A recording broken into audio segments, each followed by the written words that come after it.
হেই, কি অবস্থা সবার? সবাই কেমন আছেন? আশা করি সবাই ভালো আছেন। আজকে চলে আসছি হচ্ছে একটা ঢাকা থেকে দূরে দোহার একটা গ্রামীণ পরিবেশে। এখানে হচ্ছে পাশেই বেগুন ক্ষেত, তার পাশেই আছে হচ্ছে ওই যে কাকতাড়ুয়া। এটা খুব আমার কাছে ভালো লাগে, কারণ আমি গ্রামে যখন যাই তখন এই কাকতাড়ুয়া দেখলে ওইটার সাথে একটু দাঁড়িয়ে ছবি তুলি, ঘুরতে আসি। একটু রৌদ্র বেশি, সকালের রৌদ্রটা খুবই কাজে দেয়। পাশে হচ্ছে একটা বিয়ের অনুষ্ঠান হচ্ছে, মেয়ের বিয়ে। যার বিয়ে হচ্ছে তার পরিচিত আর কি। তো চলুন আমি এই পরিবেশটা আপনাদের সাথে একটু ঘুরে দেখাই, কীরকম রাস্তাঘাট, তারপর হচ্ছে আশেপাশের জায়গা জমি। তো সাথে থাকুন আপনারা। হচ্ছে বিয়ের যে হচ্ছে বাড়ি, ওই বিয়ে বাড়িটা এতটুকুই। আর এই পাশে হচ্ছে বেগুন ক্ষেত। এই যে অনেক বেগুন গাছ এখানে। তার পাশে হচ্ছে, আমি একটু দূর থেকে দেখাই, এটা হচ্ছে পটল গাছ। অনেক পটল এখানে। এখানকার মানুষ পটল আর বেগুন খুব চাষ করে। এই হচ্ছে বিয়েবাড়ির গেট।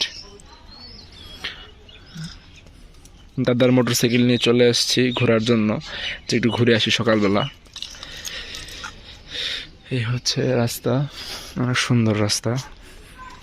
এই যে এটাকে কি বলে, এটাকে হচ্ছে বলে ঝিঙ্গা বলে। অনেক ঝিঙ্গা ধরছে, এই যে ঝিঙ্গা।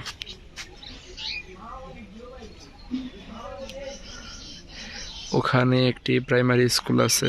প্রাইমারি স্কুল দেখলে বোঝা যায় যে আমাদের বাংলাদেশের সব প্রাইমারি স্কুলের কালারগুলো সব এরকমই সেম। তো দেখে বোঝা যাচ্ছে এটা প্রাইমারি স্কুল, আপনাদেরকে আর বলবো। এই হচ্ছে বিয়ে বাড়ি। এক দাদা স্নান করে জল নিয়ে আসছে। এই হচ্ছে ডিপ। এখান থেকে হচ্ছে জল ছাড়লে পুরো খেতে জল যায়।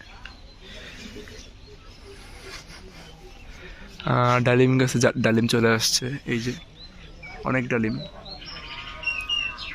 পেঁপে গাছে পেঁপেও আসছে, সুন্দর।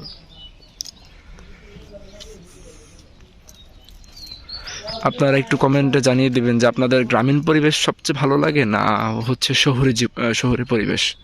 কারণ আমাদের দেখা গেছে অনেক ক্ষেত্রে লেখাপড়ার জন্য, চাকরির জন্য গ্রাম থেকে শহরে আসতে হয়। আবার অনেক সময় দেখা যায় শহরে যারা আছে তারা শহরে থাকি, গ্রামের ফিলিংসটা পাই না। তো আপনারা অবশ্যই জানাবেন যে আপনাদের কোথাকার পরিবেশটা সবচেয়ে বেশি ভালো লাগে।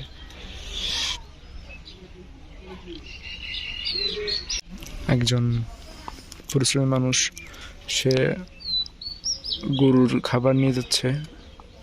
এটা আসলে খুবই আরামদায়ক বলা চলে, কারণ গরু যখন দুধ দেয় তখন খুব ভালো লাগে। যখন গরুর একটা ভালো মূল্য পাওয়া যায় বিক্রির সময়, তখন খুব ভালো লাগে। তখন এই পরিশ্রমটা তখন আর গায়ে লাগে না।